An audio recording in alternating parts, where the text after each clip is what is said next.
तक आपने देखा, ऋषि अत्रि के निवेदन पर अनसुईया श्री और नारायण को ऋषि अगस्त के आश्रम से वापस लाने के लिए निकल जाती हैं। अनसुईया देवी पार्वती को उनके लौट कर आने तक कथा समाप्त करने की समय सीमा में बांध देती हैं। हमारे लौट कर आने तक आप अपनी कथा समाप्त कर दीजिएगा, क्योंकि इसके बाद शिव आपके यहाँ नहीं आएगा। पार्वती शिव सती की कथा पुनः आरंभ करती है। कहने को तो सती विवाह करके कैलाश चली गई थी, परंतु उनके वैवाहिक जीवन का सत्य कुछ और था। महादेव सती को अपनी वामांगी का स्थान देते हैं। मेरे हृदय की स्वामिनी होने के अतिरिक्त एक और स्वरूप है तुम्हारा, आदिशक्ति का स्वरूप। और सती को आदिशक्ति रूप का स्मरण कराने के लिए उन्हें नेत्र बंद करने को कहते हैं। क्या महादेव के इस प्रयास से पूर्ण होगी सती की अपूर्णता? क्या सती जान पाएंगी अपने वास्तविक स्वरूप को? देखते हैं आगे। अब अपने नेत्र खोलो।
ये क्या है? इससे तो मैं सर्वदा अनभिज्ञ हूं।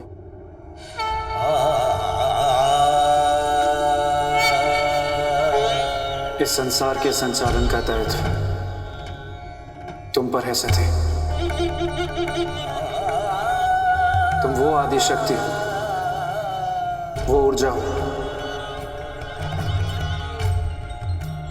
जिससे संपूर्ण ब्रह्मांड का संचालन हो रहा है।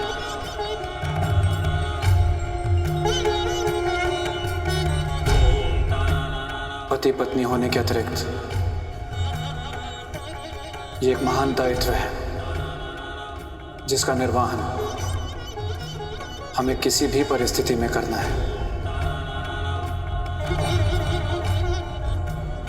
हम साथ हों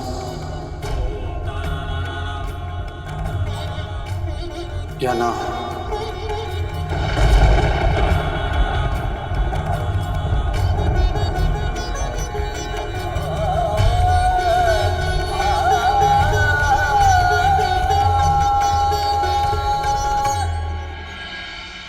सती अपने मौलिक स्वरूप का दर्शन करके विचलित हो गई थी। उन्हें विश्वास ही नहीं हुआ अपने स्वरूप पर,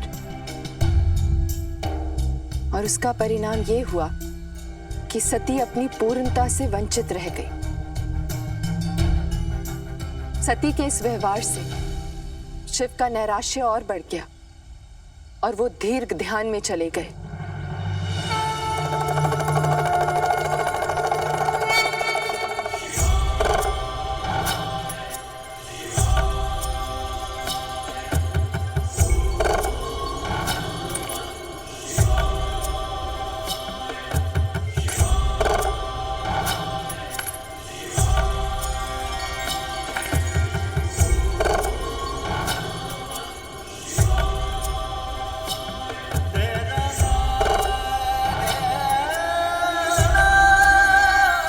दिन, मास, वर्ष, ऋतुएं बीतती रही, बदलती रही।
और यदि कुछ नहीं बदल रहा था, वो थी सती की अवस्था।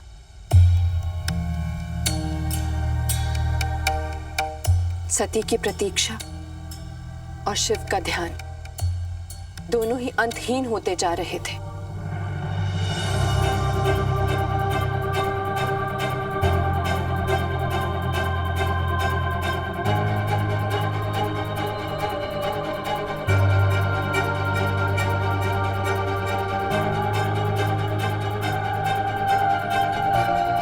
स्वयंवर में इतना प्रेम प्रदर्शन और यहाँ लाने के पश्चात इतनी उपेक्षा से कि आपने आंखें ही मूंद ली मुझे देखने से। क्या मेरा प्रेम एकांगी प्रेम बन के रह जाएगा?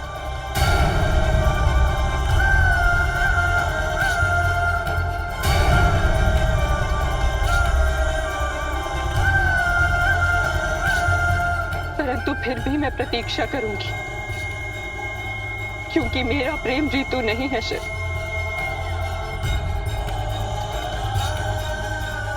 जो आपके तिरस्कार और आपकी उपेक्षा के पवन के झोंके से बदल जाए। मैं प्रतीक्षा करूंगी आपके बदलने की, और तब तक करूंगी जब तक मैं कर सकूं।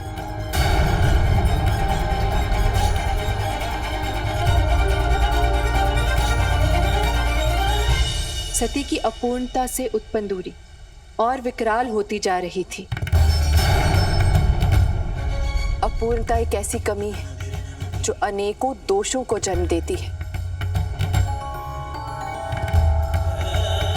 और फलस्वरूप सती भी उससे अछूती नहीं रही। अपनी अपूर्णता के कारण वो एक बहुत बड़ी भूल करने वाली थी, जिससे सती और शिव के बीच की दूरी और बढ़ने वाली थी।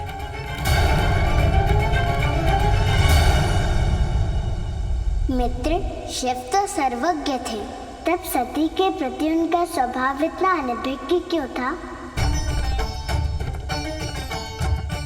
वो सती को भूल क्यों करने दे रहे थे?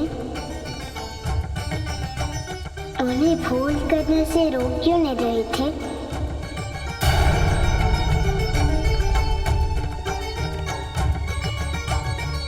बताइए ना मित्र, क्या कारण रहा होगा शिव के नहीं रोकने का? इसका उत्तर तो मुझे भी ज्ञात नहीं है मित्र। मेरे विचार से शिव पूर्ण होकर भी उतने ही दोषी थे जितना अपूर्ण होकर सती।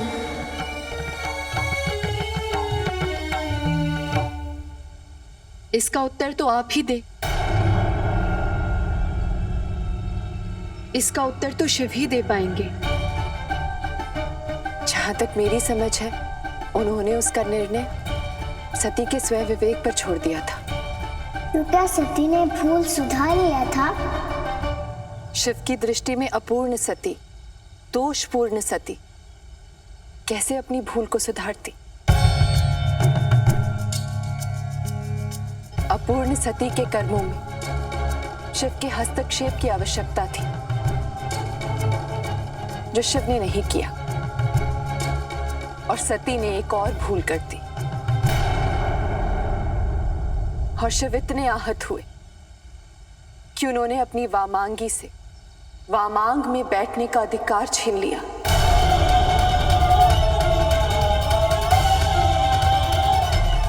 ऐसा क्या किया था सती ने पड़ोसन मित्र, जिसका इतना कठोर दंड दिया शिव ने?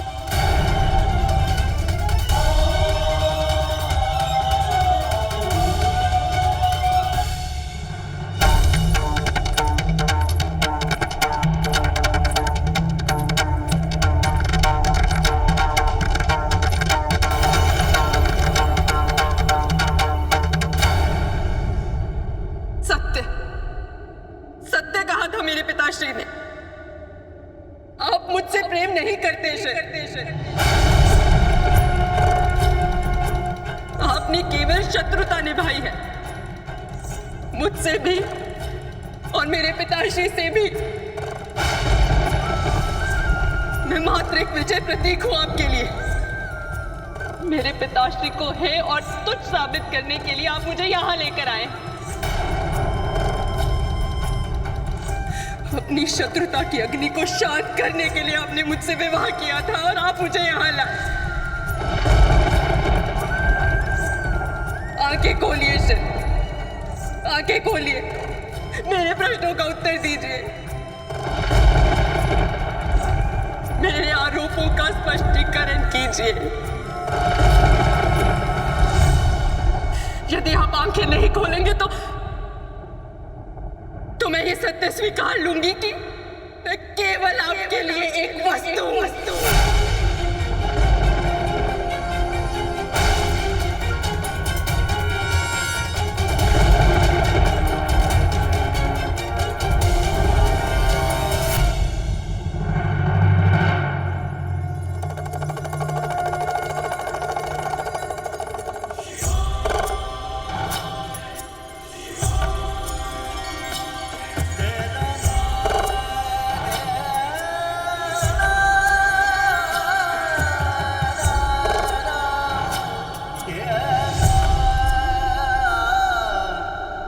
नहीं सती, ये सत्य नहीं है।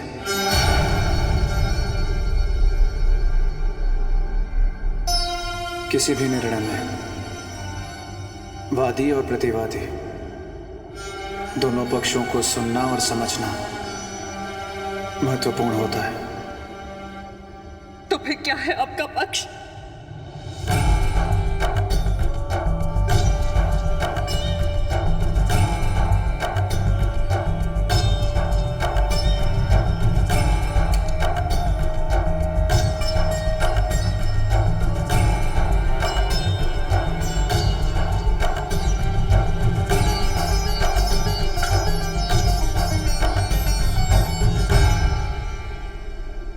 हम दोनों वस्तु नहीं हैं,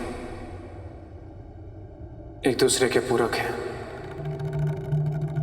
एक दूसरे के विश्वास हैं। हम दोनों सदा से एक दूसरे से प्रेम करते आए हैं और सदा एक दूसरे से प्रेम करते रहेंगे। यही सत्य है। असत्य है ये, असत्य है शिव। यदि आप मुझसे प्रेम करते तो अपनी सती को भुलाकर किसी और का ध्यान क्यों कर रहे थे? जिस विवाह के लिए, जिस मिलन के लिए संपूर्ण संसार उल्लसित है, हर एक देवी देवता प्रसन्न है, उस नव विवाहिता से मिलन के प्रति आप उदासीन हैं। क्यों?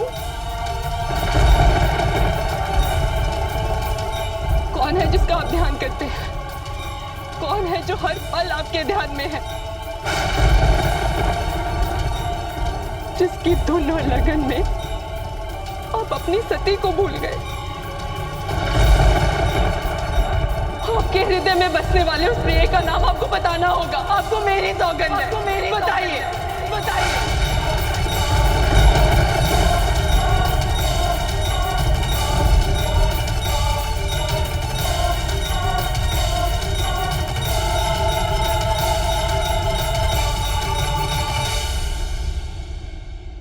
कदाचित इस बात को बताने का यह सही अवसर नहीं है,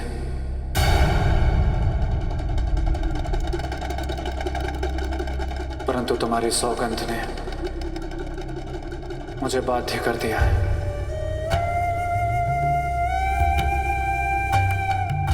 तुम यही जानना चाहती हो ना, मैं किसका ध्यान करता हूं? तुम ये जानना चाहती हो कि मेरे हृदय में कौन बसता है? हाँ हाँ, जानना है मुझे शिव।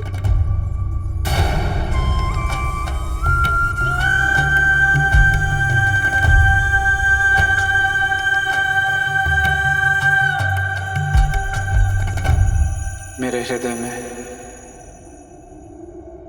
नारायण बसते हैं।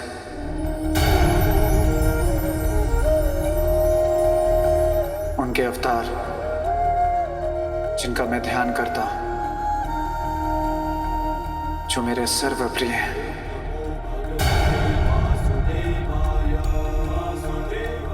जो मेरे आराध्य हैं, मर्यादा पुरुषोत्तम श्री राम।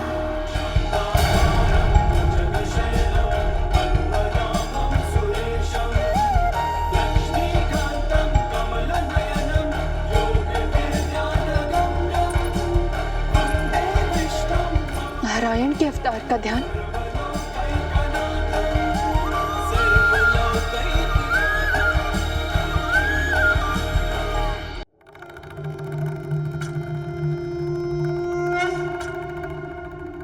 श्री राम।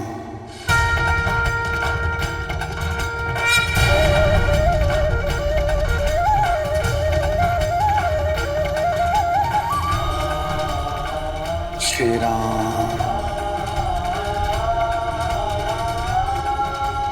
श्री राम।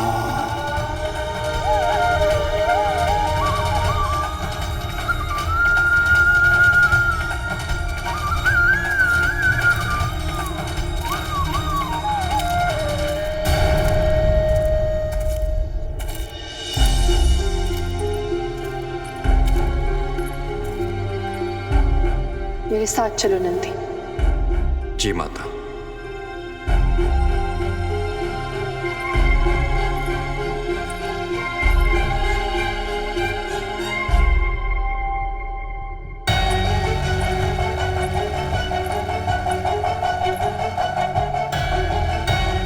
जी माता, आदेश कीजिए। ये राम कौन है? श्री राम नारायण के 7वें अवतार है माता।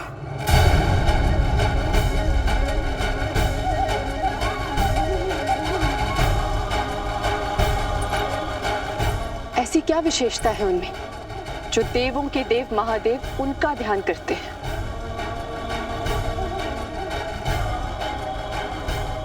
ये तो नहीं जानता माता,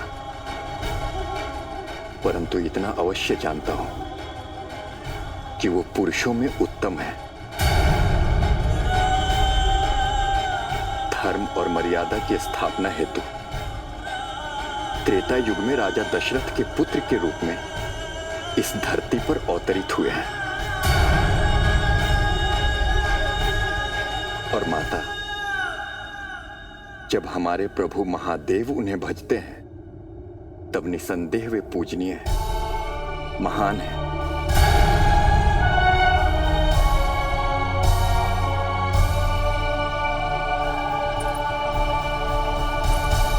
जो नव विवाहिता को विस्मृत करा दे, उस पूजनीय और महान राम को परीक्षा देनी होगी नंदी।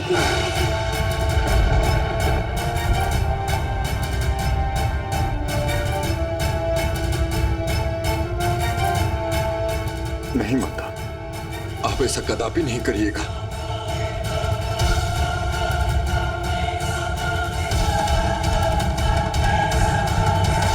मित्र, तो क्या नंदी के सचेत करने के उपरांत सती ने अपना निर्णय वापस लिया? नहीं मित्र, सती श्री राम की परीक्षा लेने पर अड़िग थी। सती के निर्णय को शिव को अन्यथा नहीं लेना चाहिए था। परखने का अधिकार तो सबको है।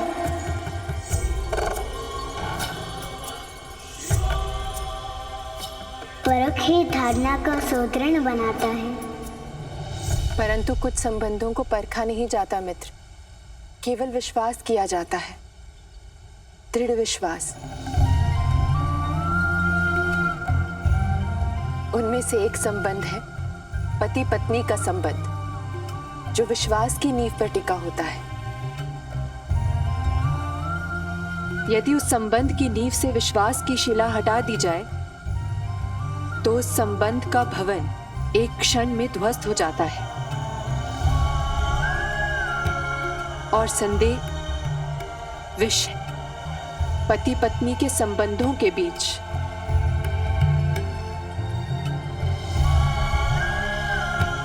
और उसी विष के प्रभाव में आ गई थी सती। आप श्री राम की परीक्षा का निर्णय त्याग दीजिए माता। जिस श्री राम के कारण मुझे अनवरत अपने महादेव की प्रतीक्षा करनी पड़ रही है, अब उनको भी सती की परीक्षा से गुजरना होगा।